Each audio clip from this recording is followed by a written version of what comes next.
সব সমস্যা মিটিয়ে দেব আশ্বাস দিয়ে তরুণীকে বাড়িতে ডেকে ধর্ষণ তান্ত্রিকের। পাশাপাশি সৎ বাবা ও সৎ দাদুর বিরুদ্ধে হাবড়ায় শিউরে ওঠা অভিযোগ নাবালিকার। সদ্য লন্ডন থেকে চোখের অপারেশনের বিশেষ প্রশিক্ষণ নিয়ে ফিরেছেন ডাক্তার মোনাজির হোসেন। বনগাঁতে এই সর্বপ্রথম কোলফেকো, টোরিক, মাল্টিফোকাল ছানি অপারেশনের জন্য আসুন বনগাঁ আই কেয়ারে। উত্তর 24 পরগনার হাবড়ায় এক নাবালিকাকে লাগাতার ধর্ষণের অভিযোগ উঠল তার সৎ বাবা ও সৎ দাদুর বিরুদ্ধে।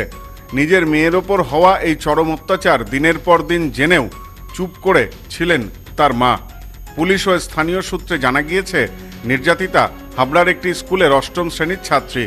গত কয়েকদিন ধরেই স্কুলে সে অত্যন্ত মনমরা ও চুপচাপ থাকছিল। বিষয়টি নজরে আসে স্কুলের শিক্ষিকাদের। বুধবার স্কুলের একটি ফাঁকা ঘরে নিয়ে গিয়ে শিক্ষিকা যখন ওই ছাত্রীকে জিজ্ঞেস করেন, তখন শিক্ষিকার সামনেই কান্নায় ভেঙে পড়ে ওই নাবালিকা। সে জানায়, গত 2 বছর ধরে তার ওপর পাশবিক অত্যাচার চালাচ্ছে তার সৎ বাবা ও সৎ দাদু। প্রথমে সৎ দাদু এবং পরবর্তীতে সৎ বাবাও তাকে লাগাতার ধর্ষণ করে বলে অভিযোগ। লাগাতার এই নির্যাতনে সে শারীরিকভাবে অত্যন্ত অসুস্থ হয়ে পড়ে। গত বুধবার রাতে হাবড়া থানার পুলিশ অভিযুক্ত সৎ বাবা, সৎ দাদু এবং সব জেনেও চুপ করে থাকায় মাকেও গ্রেপ্তার করে পুলিশ। বৃহস্পতিবার ধৃতদের বারাসত আদালতে পাঠানো হয়।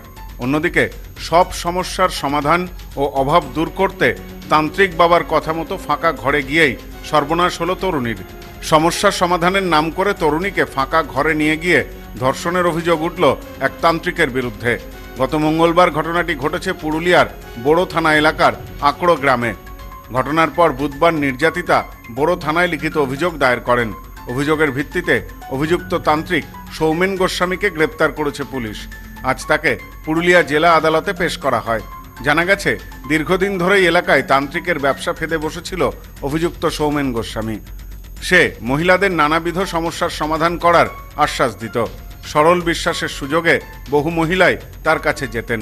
অভিযোগ, গত মঙ্গলবার রাতে তার কাছে যাওয়ায় আকড়ই গ্রামের এক তরুণীকে একটি ফাঁকা বাড়িতে নিয়ে যায় সে। সেখানে তাকে ধর্ষণ করা হয় বলে অভিযোগ।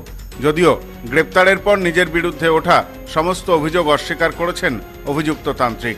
পুরো ঘটনার পূর্ণাঙ্গ তদন্ত শুরু করেছে পুরুলিয়ার বোড়ো থানার police. Bureau report, news no man's land. সম্প্রীতি guest house, hotel and restaurant. সমস্ত আধুনিক সুবিধাযুক্ত AC double bedroom, standard double bedroom, twin bedroom, deluxe double bedroom. আমাদের হোটেলেই রয়েছে বাঙালির খাবার সহ মাল্টি কুইজিন রেস্টুরেন্ট। শহরের মধ্যে অথচ সম্পূর্ণ নিরাপদ পরিবেশে থাকা খাওয়ার একমাত্র ঠিকানা Sampriti guest house, hotel and restaurant, Chakdah road, টবাজার, বনগাঁ। ফোন 03215257603।